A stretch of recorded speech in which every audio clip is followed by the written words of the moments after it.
ನಮಸ್ಕಾರ. ನಮಸ್ಕಾರ, welcome to RR kitchen. ಇವತ್ತೇನು ಸ್ಪೆಷಲ್ ನಿಮ್ಮ ಅಡುಗೆ ಮನೆಯಲ್ಲಿ ಇವತ್ತು? ಇವತ್ತು ಹೆಸರು ಬೇಳೆ ಪಾಯಸ ಮಾಡ್ತಾ ಇದೀವಿ. ಏನ್ ವಿಶೇಷ ಇವತ್ತು? ಇವತ್ತು ಆಷಾಢ ಶುಕ್ರವಾರ ಅಲ್ವಾ, ಅದಕ್ಕೋಸ್ಕರ ಪಾಯಸ ಮಾಡಿ ನೈವೇದ್ಯಕ್ಕೆ ಇಡೋಣ ಅಂತ ಅನ್ಕೊಂಡಿದೀವಿ. ಓಕೆ, ಇವಾಗ ಬನ್ನಿ ಹೋಗಿ ನೋಡೋಣ ಹೇಗ್ ಮಾಡೋದು ಅಂತ. ಪಾಯಸ ಮಾಡಕ್ಕೆ ಏನೇನ್ ಇಂಗ್ರೀಡಿಯೆಂಟ್ಸ್ ಬೇಕು? ಪಾಯಸ ಮಾಡೋಕ್ಕೆ ಹೆಸರು ಬೇಳೆ 1 ಕಪ್ಪು, ಇದು ಸಬ್ಬಕ್ಕಿ 1-2 ಸ್ಪೂನು, 1 ತೆಂಗಿನಕಾಯಿ ಫುಲ್ ಬೇಕು, ಬೆಲ್ಲ, ಏಲಕ್ಕಿ, ಸ್ವಲ್ಪ ತೆಂಗಿನಕಾಯಿ ಫ್ರೈ ಮಾಡೋಕ್ಕೆ ಲಾಸ್ಟಲ್ಲಿ ಒಗ್ಗರಣೆ ಹಾಕೋಕ್ಕೆ, ಇದು ದ್ರಾಕ್ಷಿ, ಗೋಡಂಬಿ, ತುಪ್ಪನಾ? ತುಪ್ಪನೂ ಬೇಕು. ತುಪ್ಪದ ಜೊತೆ ಇದೆಲ್ಲ ಹುರ್ಕೋತೀವಿ. ಇದು ಲಾಸ್ಟಲ್ಲಿ ಹುರ್ಕೋತೀವಲ್ಲ ಅದಕ್ಕೆ. ಈಗ ಸ್ಟವ್ ಆನ್ ಮಾಡ್ಕೊತೀನಿ.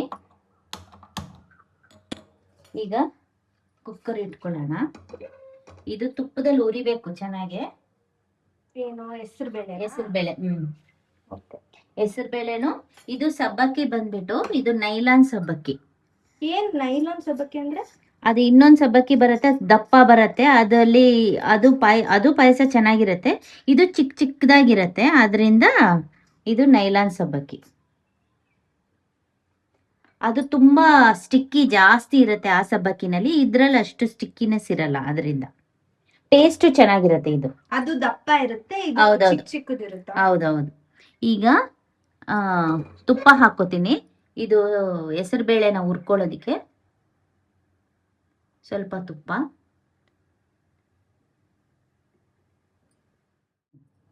ಈಗ ಇದು ಗೀ ಬಿಸಿ ಆಗಿದೆ.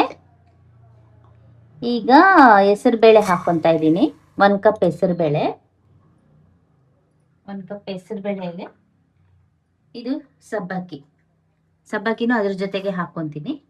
2 ಫ್ರೈ ಮಾಡ್ಕೋಬೇಕು. ಒಟ್ಟಿಗೆ ಚೆನ್ನಾಗಿ ಫ್ರೈ ಮಾಡ್ಬೇಕು. ಇದನ್ನ ಒಂಚೂರು ಲೈಟ್ ಬ್ರೌನ್ ಬರಬೇಕು, ಟೇಸ್ಟ್ ಚೆನ್ನಾಗಿರುತ್ತೆ. ನಿಮ್ ರಾಜಿ ಆಂಟಿಗೆ ತುಂಬಾ ಇಷ್ಟ ಅಲ್ವಾ ಈ ಪಾಯಸ? ಬಂದಾಗೆಲ್ಲ ಮಾಡ್ತಾ ಇರ್ತೀವಿ. ನಮ್ಮ ಅಕ್ಕ ಅಂದ್ರೆ ನಮ್ಮ ಚಿಕ್ಕಮ್ಮ, ಅವ್ರಿಗೆ ತುಂಬಾ ಇಷ್ಟ. ಅವರು ಸಂಡೇಸ್ ಬರ್ತಾರೆ. ನಮ್ಮ ಅಕ್ಕ ಬಂದಾಗೆಲ್ಲ ಜಾಸ್ತಿ ಮಾಡ್ತಾನೆ. ಈ ತರ ಇದು ಚೆನ್ನಾಗಿ ಫ್ರೈ ಮಾಡ್ಕೊಬೇಕು. ನೋಡಿ ಸ್ಮೆಲ್ ಎಷ್ಟು ಚೆನ್ನಾಗಿ ಬರ್ತಾ ಇದೆ. ಫುಲ್ಲು ತುಪ್ಪದ ಸ್ಮೆಲ್ಲು, ಘಮ ಘಮ ಸ್ಮೆಲ್ಲು ಬರ್ತಾ ಇದೆ. ಚೆನ್ನಾಗಿರುತ್ತೆ. ಇದು ತುಂಬಾ ಒಳ್ಳೇದು ಹೆಲ್ತಿಗೆ, ಬಾಡಿ ಕೂಲು ಆಗತ್ತೆ ಇದು. ಯಾಕಂದ್ರೆ ಇದು ಹೆಸರು ಬೇಳೆನು ಸಬ್ಬಕ್ಕಿ ಹಾಕ್ತಿವಲ್ಲ, ಸಬ್ಬಕ್ಕಿ ತುಂಬಾ ಒಳ್ಳೇದು. ಅದು ಬಾಡಿನ ಕೂಲ್ ಮಾಡಕ್ಕೆ. ಹೆಸರು ಬೇಳೆ ಒಳ್ಳೇದೆ.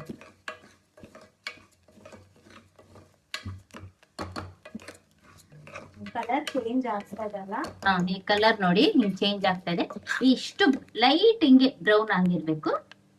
ಈಗ 1 ಕಪ್ ವಾಟರ್ ಹಾಕೋಣ.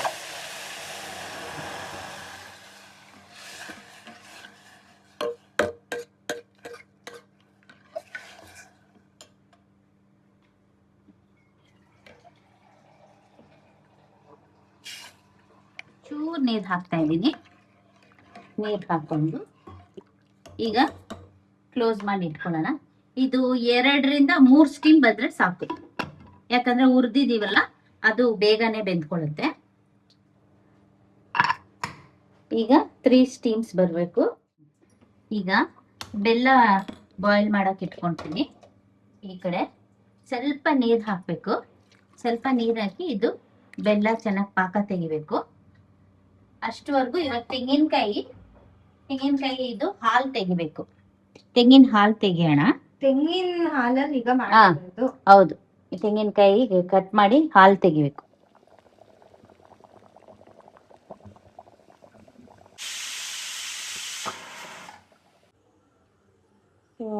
ಈಗ ಪಾಕ ಇಷ್ಟನಾ? ಪಾಕ ಆಗಿದೆ. ಇವಾಗ ತಣ್ಣಗಾಗ್ಲಿ ಇದು.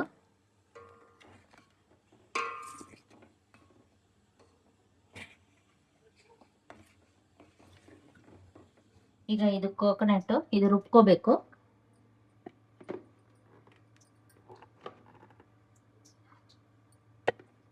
ಫಸ್ಟ್ ಜಸ್ಟ್ ರುಬ್ಕೊಳ್ಳೋಣ, ಆಮೇಲೆ ನೀರು ಹಾಕ್ಬಿಟ್ಟು ರುಬ್ಕೋಬೇಕು.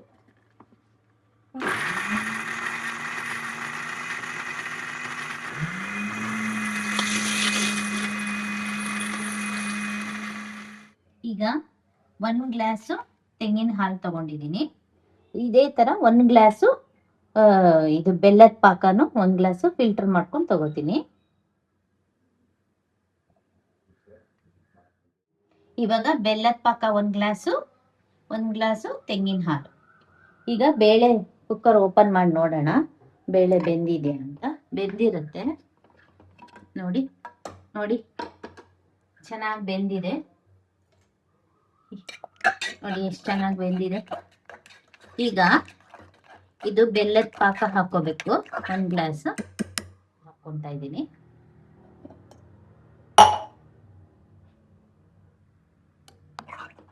ನೋಡಿ ಹಾಕೋಬೇಕು. ಅಂದ್ರೆ ಸ್ವೀಟ್ ಅವ್ರಿಗೆ ಎಷ್ಟು ಸ್ವೀಟ್ ಬೇಕು. ಸ್ವೀಟ್ ಕಮ್ಮಿ ಆದ್ರೆ ಒಂಚೂರು ಇನ್ನ ಹಾಕೋಬಹುದು. ಈಗ ಗ್ಯಾಸ್ ಆನ್ ಮಾಡ್ಕೋತೀನಿ. ಸೊ ನಿಮ್ಗೆ ಎಷ್ಟು ಸ್ವೀಟ್ ಬೇಕೋ ಅಷ್ಟು ಹಾಕೊಳ್ಳಿ, ಬಟ್ 1 ಗ್ಲಾಸ್ ಬಂದು ಕಂಪಲ್ಸರಿ ಹಾಕೋಬೇಕು. ಈಗ ಇವಾಗ ಇದು ಚೆನ್ನಾಗಿ ಬಾಯ್ಲ್ ಆಗ್ಬೇಕು. ಇದು ಬಾಯ್ಲ್ ಆಗ್ಬೇಕು, ಆವಾಗ ಈ ತೆಂಗಿನ ಹಾಲು ಹಾಕೋಬೇಕು. ಇವಾಗೆ ಹಾಕೋಬಾರ್ದು. ಇದು ತೆಂಗಿನ ಹಾಲು ಹಾಕಿದ ತಕ್ಷಣ ಇಳಿಸ್ಕೊಂಡ್ಬಿಡ್ಬೇಕು. 2 ನಿಮಿಷ ತೆಂಗಿನಕಾಯಿ ಹಾಲು ಹಾಕಿ ಇಳಿಸ್ಕೊಂಡ್ಬಿಡ್ಬೇಕು. ಇದು ಅಷ್ಟವರೆಗೂ ಚೆನ್ನಾಗಿ ಬಾಯ್ಲ್ ಆಗ್ಲಿ. ಇದು ಏಲಕ್ಕಿ ಇದೆ ಎಲ್ಲ ಬಿಡಿಸ್ಕೊಂಡು ಇದು ಪೌಡರ್ ಮಾಡ್ಕೋಬೇಕು. ಪೌಡರ್ ಮಾಡಿ ಹಾಕ್ಬೇಕು. ಇದು ಫ್ಲೇವರ್ಗೆ. ಇದಕ್ಕೆ ಒಣಗಿ ಶುಂಠಿ ಪೌಡರ್ ಬರುತ್ತೆ. ಒಣಗಿ ಶುಂಠಿ ಪೌಡರ್ ಬೇಕಾದ್ರೂ ಹಾಕೋಬಹುದು. ಅದು ಇನ್ನ ಟೇಸ್ಟ್ ತುಂಬಾ ಚೆನ್ನಾಗಿ ಬರುತ್ತೆ. ಅದು ಹಾಕೊಂಡ್ರೆ ಒಣಗಿ ಶುಂಠಿ ಪೌಡ್ರು ಅದು ಹಾಕೋಬಹುದು.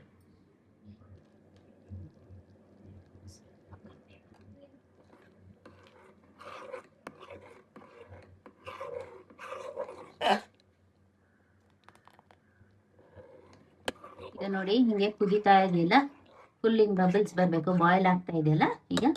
ಈಗ ತೆಂಗಿನ ಹಾಲು ಹಾಕೋತೀನಿ ನೋಡಿ.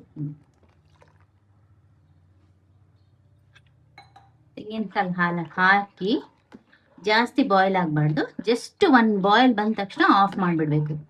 ಇಲ್ಲ ಅಂದ್ರೆ ಅದು ಒಂಥರ ಹಾಲು ಒಡ್ದಂಗೆ ಆಗತ್ತಲ್ಲ, ಆ ಥರ ಬಂದ್ಬಿಡತ್ತೆ. ಹಾಗಾಗಿ ಜಸ್ಟ್ 1 ಬಾಯ್ಲ್ ಬಂದ ತಕ್ಷಣ ಆಫ್ ಮಾಡ್ಬಿಡ್ಬೇಕು ಅಷ್ಟೇ. ಈಗ ನಮಗೆ ಬಾಯ್ಲ್ ಆಗ್ತಾ ಇದೆ. ಇವಾಗ ಏಲಕ್ಕಿ ಪೌಡ್ರು 1 ಸ್ಪೂನ್ ಅಷ್ಟು ಏಲಕ್ಕಿ ಪೌಡ್ರು.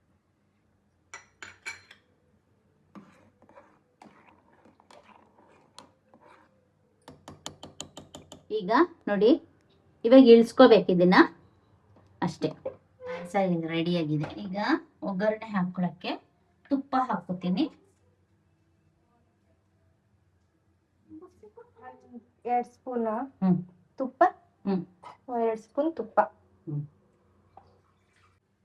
ಈಗ ಕೊಬ್ಬರಿ ಹಾಕೊಳ್ಳೋಣ. ತೆಂಗಿನಕಾಯಿನ ಕೊಬ್ಬರಿನ?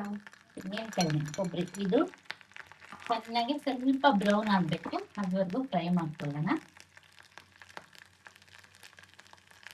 ಇವಾಗ ಈ ತರ ಬ್ರೌನ್ ಆಗ್ತಾ ಇದೆ. ಚೂರಿನ ಬ್ರೌನ್ ಆಗ್ಬೇಕು, ಅವಾಗ ಗೋಡಂಬಿ ಹಾಕೊಳ್ಳೋಣ.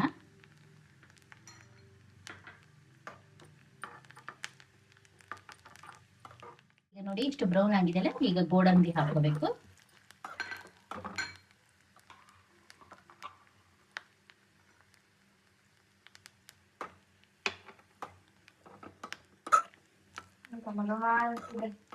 ತುಪ್ಪದ ವಾಸನೆ ಅಲ್ವಾ?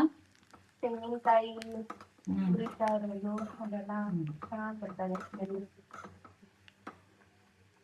ಈಗ ದ್ರಾಕ್ಷಿ ಹಾಕೊಳ್ಳೋಣ.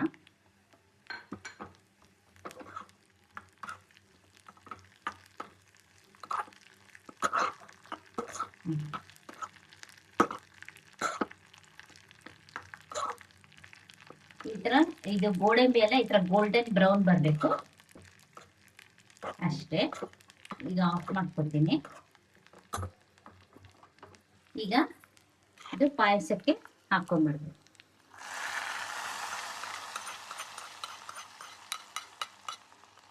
ಈಗ ಹೆಸರುಬೇಳೆ ಸಬ್ಬಕ್ಕಿ ಪಾಯಸ ರೆಡಿ ಇದೆ. ಈಗ ಹೆಸರುಬೇಳೆ ಪಾಯಸ ರೆಡಿಯಾಗಿದೆ, ಬನ್ನಿ ಟೇಸ್ಟ್ ನೋಡೋಣ. ತುಂಬ ಟೇಸ್ಟಿಯಾಗಿ ಕಾಣಿಸ್ತಾ ಇದೆ, ನೋಡಿದ್ರೇ ಹೇಳ್ಬೋದು. ಎಲ್ಲರೂ ಮಾಡಿ ಟ್ರೈ ಮಾಡಿ, ಚೆನ್ನಾಗಿ ಬರುತ್ತೆ.